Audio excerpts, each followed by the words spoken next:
은행이 절대 말하지 않는 돈의 진실. 당신은 지금 은행에 돈을 맡기고 계신가요? 그렇다면 질문 하나 드리겠습니다. 그 돈 정말 안전하다고 생각하십니까? 오늘 당신이 알게 될 내용은 충격적일 수 있습니다.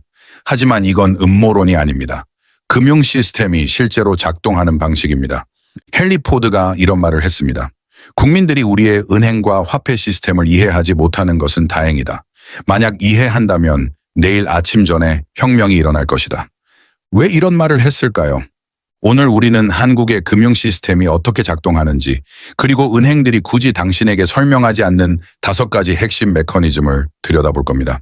이 5가지를 이해하면 당신은 더 이상 시스템의 희생자가 아닌 시스템을 이해하고 활용하는 사람이 될 수 있습니다.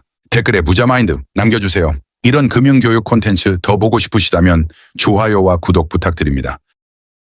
첫 번째, 은행 예금에 숨겨진 함정. 당신이 은행에 돈을 맡기면 은행은 당신에게 이자를 줍니다. 그럼 질문입니다. 지금 한국 시중은행의 보통 예금 금리가 얼마인지 아십니까? 국민은행, 신한은행, 우리은행, 대형 시중은행들의 보통 예금 금리는 연 0.1에서 0.3% 수준입니다. 1,000만 원을 1년 동안 맡기면 1만 원에서 3만 원의 이자를 받습니다. 그래도 이자는 이자 아니야 이렇게 생각하실 수 있습니다. 하지만 여기 문제가 있습니다. 물가 상승률입니다. 2024년 기준 한국의 소비자 물가 상승률은 연이에서 3%입니다. 당신이 은행에서 받는 이자 0.3%와 비교해 보세요. 실질적으로 당신은 매년 2에서 3%씩 손해를 보고 있는 겁니다. 구체적인 예를 들어볼까요? 2020년에 짜장면 한 그릇이 5,000원이었습니다. 2024년 지금은 7,000원입니다. 4년 만에 40% 올랐죠. 만약 당신이 2020년에 100만 원을 은행에 넣어뒀다면 4년 후 이자 포함해서 약 101만 원이 됐을 겁니다. 하지만 그 101만 원으로 살 수 있는 짜장면의 개수는 2020년보다 훨씬 적습니다. 이게 바로 인플레이션의 힘입니다. 당신의 돈은 숫자상으로는 늘어났지만 구매력은 줄어든 거죠. 더 심각한 건 이건 의도된 시스템이라는 겁니다. 은행은 당신의 돈으로 무엇을 할까요? 그냥 금고에 보관할까요? 절대 아닙니다. 은행은 당신이 맡긴 돈을 다른 사람에게 빌려줍니다. 대출이죠. 그리고 그 대출 이자는 얼마일까요? 주택담보대출 기준으로 연 35%, 신용대출은 연 610%, 심지어 카드로는 연 15에서 20%입니다. 계산해 봅시다. 은행은 당신에게 0.3% 주고 다른 사람에게 5%로 빌려줍니다. 4.7%의 차익을 남기는 거죠. 당신이 1,000만 원을 맡기면 은행은 3만 원을 주고 그 돈으로 50만 원을 벌어갑니다. 이게 은행의 비즈니스 모델입니다. 그럼 예금은 전혀 의미가 없을까요? 아닙니다. 예금에도 역할이 있습니다. 비상금입니다. 갑자기 돈이 필요할 때 즉시 인출할 수 있는 안전장치로서의 역할이죠. 하지만 장기 자산을 예금으로 보관하는 건 재정적으로 현명한 선택이 아닙니다. 시간이 지날수록 구매력이 녹아내리니까요. 은행 예금은 돈을 보관하는 곳이지 돈을 불리는 곳이 아닙니다. 이게 첫 번째 진실입니다. 두 번째, 은행은 어떻게 무에서 돈을 만드는가? 은행은 실제로 돈을 만들어냅니다. 문자 그대로요. 그건 한국은행만 할 수 있는 거 아니야? 이렇게 생각하실 겁니다. 맞습니다. 화폐를 인쇄하는 건 한국은행의 독점 권한입니다. 하지만 돈을 창조하는 건 모든 시중은행이 할 수 있습니다. 어떻게 가능할까요? 부분 지급 준비 제도 때문입니다. 쉽게 설명하겠습니다. 당신이 국민은행에 1,000만 원을 예금했다고 칩시다. 은행은 그 1,000만 원을 금고에 넣어 거둘까요? 아닙니다. 법적으로 은행은 예금의 일부만 보유하면 됩니다. 한국은 약 7% 정도입니다. 즉 1,000만 원 중 70만 원만 보유하면 되는 거죠. 나머지 930만 원은 다른 사람에게 대출해 줍니다. 그럼 그 대출받은 사람은 그 930만 원으로 뭘 할까요? 집을 사거나 사업을 하거나 소비를 하겠죠. 그리고 그 돈은 다시 누군가의 계좌로 들어갑니다. 그 계좌가 있는 은행은 또 그중 7%만 보유하고 나머지를 대출합니다.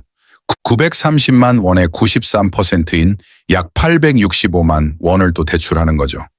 이 과정이 계속 반복됩니다. 결과적으로 당신이 처음에 넣은 1,000만 원은 시스템 전체에서 약 1억 4천만 원으로 불어납니다. 실제 화폐는 1,000만 원뿐인데 장부상으로는 1억 4천만 원이 존재하는 겁니다. 이게 바로 신용창조입니다. 은행 시스템이 무에서 돈을 만드는 메커니즘이죠. 그럼 내 1,000만 원은 어디 있는 건데? 걱정하실 수 있습니다. 안심하세요. 당신이 ATM에 가면 언제든 인출할 수 있습니다. 은행의 계좌 조회 화면에는 여전히 1,000만 원이 찍혀 있죠. 하지만 실제로는 그 돈의 대부분이 다른 곳에 대출로 나가 있는 겁니다. 그럼 만약 모든 예금자가 동시에 돈을 찾으러 오면 바로 그게 뱅크런입니다. 은행 파산의 시작이죠. 실제로 2023년 미국의 실리콘밸리 은행이 이렇게 무너졌습니다. 예금자들이 동시에 돈을 인출하려 하자 은행이 지급 불능 상태가 된 거죠. 한국에서도 과거 IMF 때 이런 일이 있었습니다. 사람들이 은행 앞에 줄을 서서 돈을 찾았죠. 그래서 지금은 예금자 보호 제도가 있습니다. 은행이 망해도 1인당 5천만 원까지는 보호해 줍니다. 하지만 핵심은 이겁니다. 은행 시스템은 신뢰 위에 세워진 구조입니다. 모두가 내 돈은 안전하다고 믿는 한 시스템은 작동합니다. 하지만 그 신뢰가 무너지는 순간 시스템 전체가 붕괴될 수 있습니다. 이게 두 번째 진실입니다. 은행은 당신의 돈을 지키는 게 아니라 당신의 돈으로 더 많은 돈을 만들어냅니다. 세 번째, 부자들은 왜 빚을 지면서 투자하는가? 한국의 재벌 오너들과 부유층은 현금이 수십억, 수백억 있어도 대출을 받습니다. 왜일까요? 바보라서? 아닙니다. 오히려 정반대입니다. 이건 레버리지 전략입니다. 그리고 당신도 이해하고 활용할 수 있습니다. 구체적인 예를 들어보겠습니다. 2020년 한국은행이 기준금리를 역대 최저인 0.5%로 낮췄을 때를 기억하십니까? 그때 주택담보대출 금리도 연이 퍼센트 안팎까지 떨어졌습니다. 만약 당신이 그때 서울에 10억 원짜리 아파트를 샀다고 칩시다. 대출 7억 원, 금리 2%. 4년이 지난 지금 2024년 그 아파트 가격은 얼마일까요? 지역에 따라 다르지만 많은 곳에서 13억, 15억 원이 됐습니다. 30에서 50% 상승한 거죠. 당신의 투자는 어떻게 됐을까요? 자기 자본 3억 원을 투자해서 3억 5천만의 수익을 냈습니다. 수익률 1167%입니다. 만약 대출 없이 현금 10억 원으로 샀다면 수익은 똑같이 3억 5억 원이지만 수익률은 3,500%입니다. 차이가 보이시나요? 레버리지를 쓰면 수익률이 3배 이상 증가합니다. 하지만 대출 이자를 내야 하잖아? 맞습니다. 7억 원 대출, 금리 2%, 30년 만기 기준으로 월 상환액은 약 260만 원입니다. 4년간 총 약 1억 2천만 원을 냈죠. 하지만 아파트 가치는 3억 5억 올랐으니 이자를 빼도 당신은 여전히 2억 4억의 순수익을 낸 겁니다. 더 중요한 건 당신은 그 3억 원을 묶어두지 않았다는 겁니다. 만약 현금 10억을 아파트에 다 쏟아부었다면 그 돈은 4년간 유동성이 없었을 겁니다. 하지만 7억을 빌렸기 때문에 당신은 4억을 다른 곳에 투자할 수 있었습니다. 주식, 채권, 다른 부동산 등등.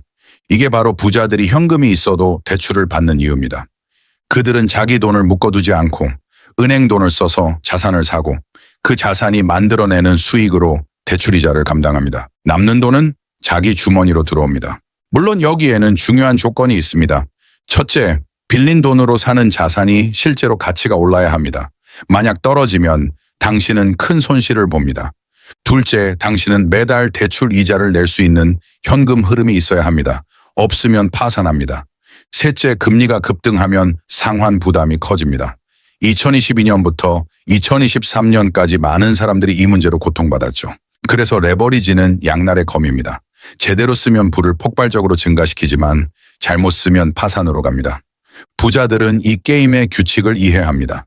그들은 리스크를 계산하고 감당할 수 있는 범위 내에서 레버리지를 씁니다. 이게 세 번째 진실입니다. 똑똑하게 빌린 돈은 당신을 더 부자로 만들 수 있습니다. 네 번째, 부자일수록 금리가 낮아지는 이유. 은행은 자선단체가 아닙니다. 이익을 추구하는 기업입니다. 그리고 은행의 입장에서 생각해 봅시다. 당신이 은행이라면 누구에게 돈을 빌려주고 싶으세요? A씨, 연봉 3천만 원, 저축 없음, 불안정한 직장. B씨, 연봉 2억 원, 자산 50억 원, 안정적인 사업. 당연히 B씨죠. 왜냐하면 B씨가 대출을 갚지 못할 확률은 거의 제로에 가깝기 때문입니다. 설령 현금 흐름에 문제가 생겨도 자산을 팔아서 갚을 수 있습니다. 반면 A씨는 직장을 잃거나 아프면 바로 연체 위험이 있습니다. 그래서 은행은 부자에게 더 낮은 금리를 제시합니다. 실제 한국의 금융 시스템이 어떻게 작동하는지 봅시다. 주택담보대출을 받을 때 은행은 LTV 주택담보인 정비율과 DTI 총부채 상환 비율을 봅니다. 만약 당신의 신용등급이 높고 소득이 안정적이고 기존 부채가 적다면 당신은 최우대 금리를 받을 수 있습니다.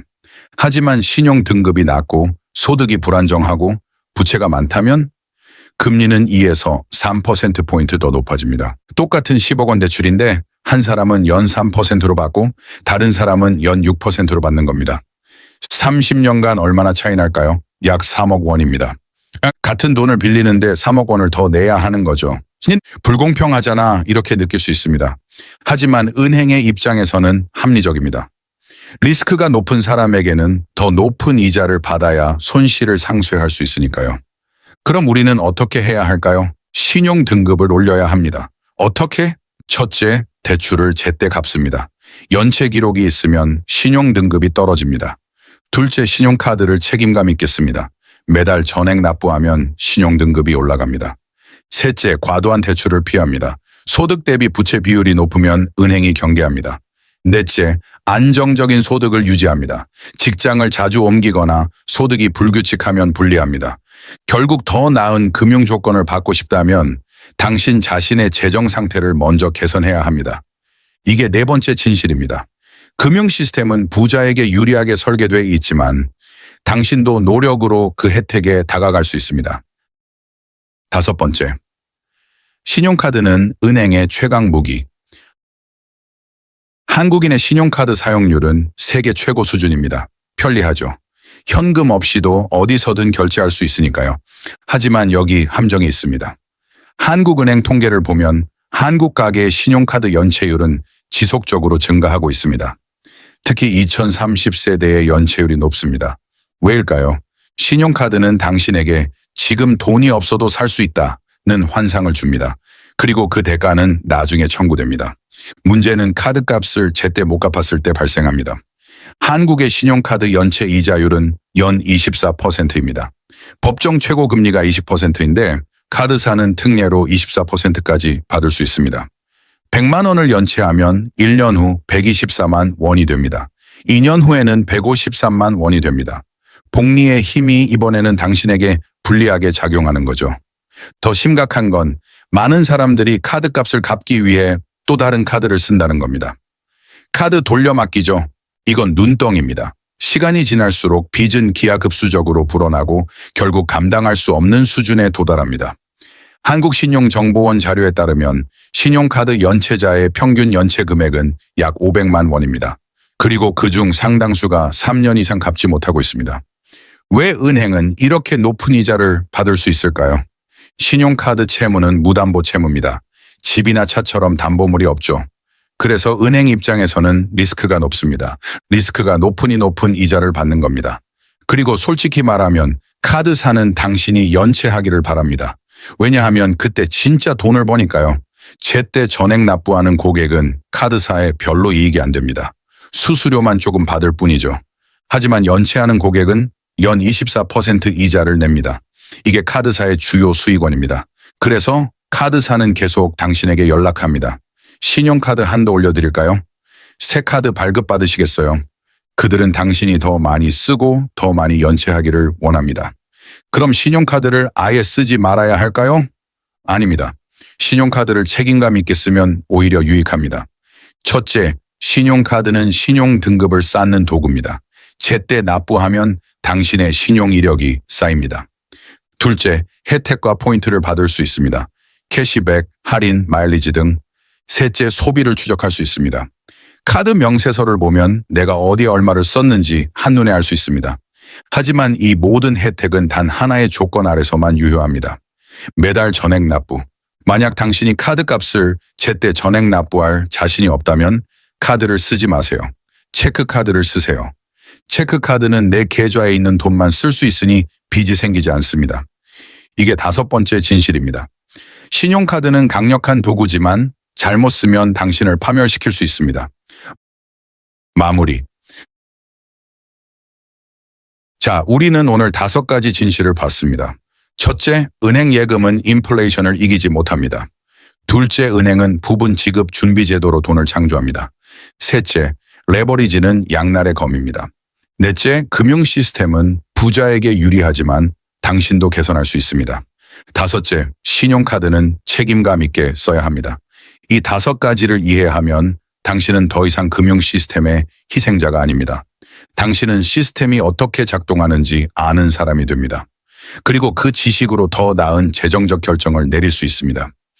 은행이 나쁘다는 게 아닙니다. 은행은 경제의 중요한 부분입니다. 하지만 당신도 게임의 규칙을 알아야 공정하게 플레이할 수 있습니다. 오늘 배운 내용이 도움이 됐다면 구독과 좋아요 부탁드립니다. 그리고 댓글로 당신의 생각을 나눠주세요. 어떤 진실이 가장 충격적이었나요? 화면에 떠 있는 다음 영상도 확인해 보세요.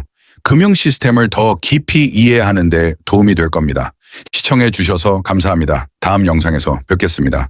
법적 고지사항 투자 위험 경고. 모든 투자에는 위험이 따릅니다. 주식시장은 변동성이 있으며 손실을 볼 수 있습니다. 이 영상은 교육 목적이며 개인적인 재정 조언이 아닙니다. 투자 결정을 내리기 전에 반드시 재정 전문가와 상담하세요. 과거 성과가 미래 수익을 보장하지 않습니다.